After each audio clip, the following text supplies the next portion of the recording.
There's a transient person at the house asking for you. She's carrying hot garbage. She says she's your sister. No. I told you Dad got diagnosed with early onset dementia and you said a fruit basket! Welcome, ladies. Sips and nibbles are in the back. What is this place? And why does everyone look like an Easter egg? Is this still their property? Michaela, she's my boss. I get to call her Kiki. It's a really special honor. Hey!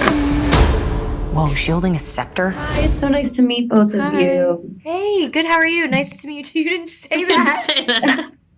I'm sure you would ask it. How are you? Well, I do appreciate you both taking the time to speak with me today. I thought you guys were incredible in this series, and I just appreciate your time. Thanks. We appreciate yours. Well, one of the things that really stuck out for me in this series is when Devon says Simone gets swept up in other people and loses herself. Not only just because of what's happening, but I find that really relatable. I feel like at some point in all our lives, we've felt the need to maybe adapt to somebody. Yeah. And I was wondering if you ever did get swept up in someone, or if you find certain personalities more influential than others.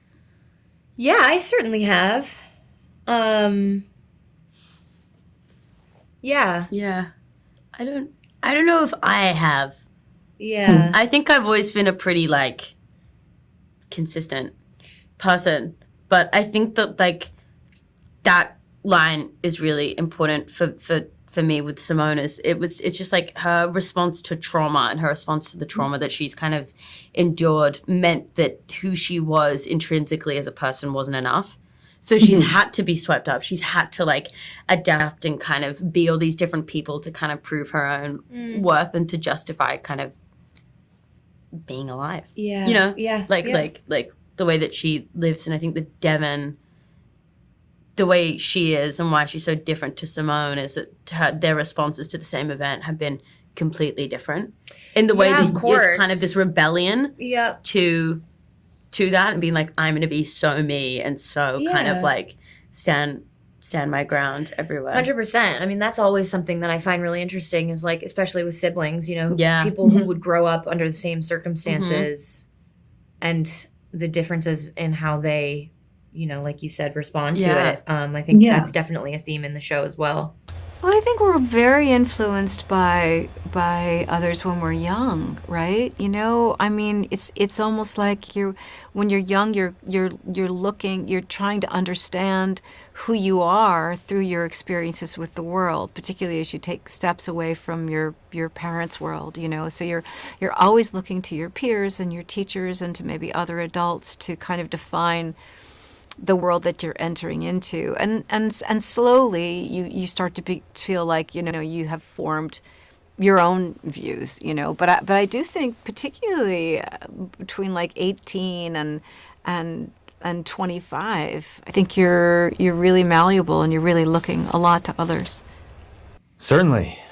Yeah, certainly. When you're younger and you don't really have a really firm and sense of yourself, or you don't like certain parts of yourself, and you haven't been able to come to terms with those things, or figure out how to change those things in a way that's authentic to you, it's easy to certainly in a relationship with someone that you really like a lot, and you're maybe afraid that person doesn't like you as much as you like them.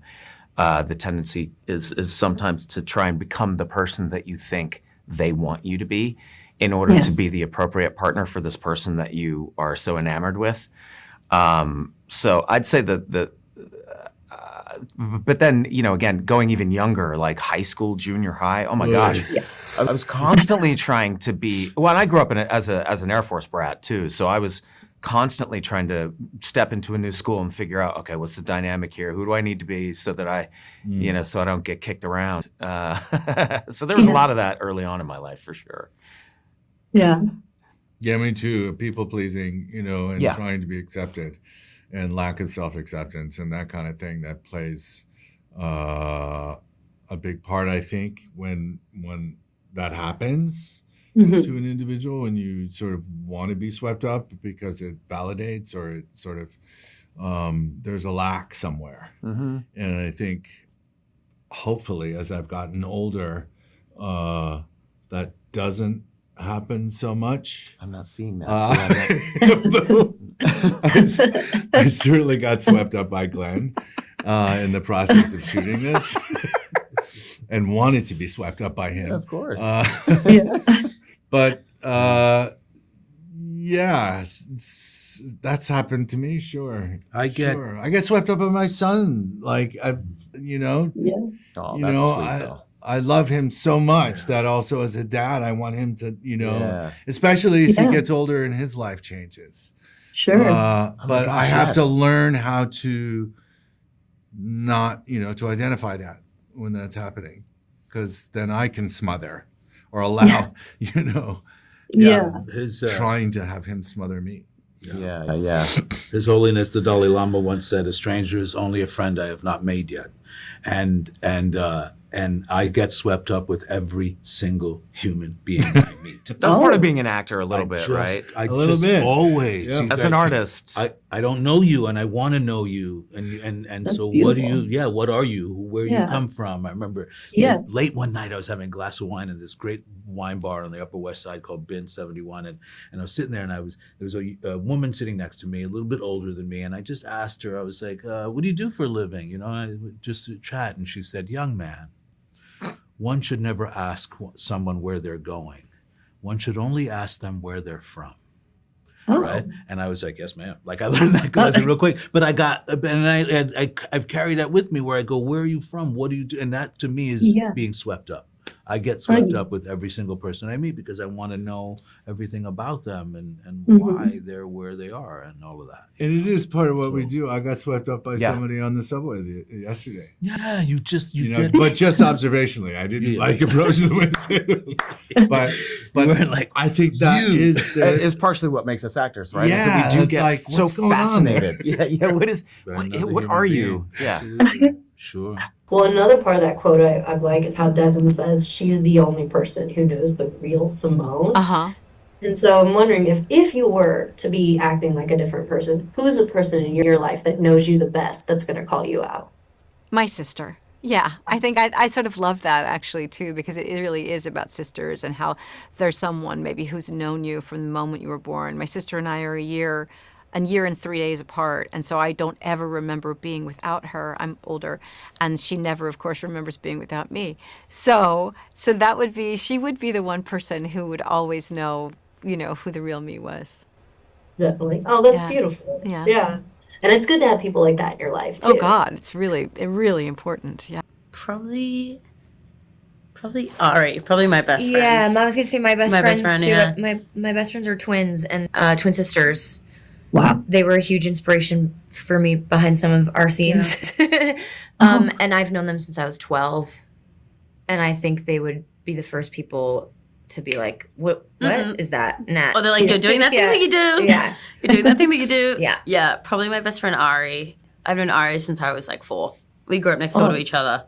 Yeah, I've known him for like 21 years, which is kind of insane. Wow. And he is the one to be like, it's so special, it's so rare. I know, it's so incredible, but he's the one that would be like, Milly, you're doing the thing that you're doing. You need to stop doing that. Like they can kind of call you out on your shit, which is nice. Yeah, well, I mean, it is a beautiful gift, as we even see in the series. It's just a great thing to have someone like that in your life. Yeah. But also just another thing I love about this series is that with all 5 episodes, I feel like there's no filler there. Like every episode is so vital to the story and to the characters. Yeah. And you're learning so much. Yeah. So I was wondering, for each of you, which scene out of all 5 episodes do you think actually says the most about each of your characters? Well, the first scene that comes to my mind is the one, that sort of like 8-page scene that the two of us shot in episode 2. Yeah.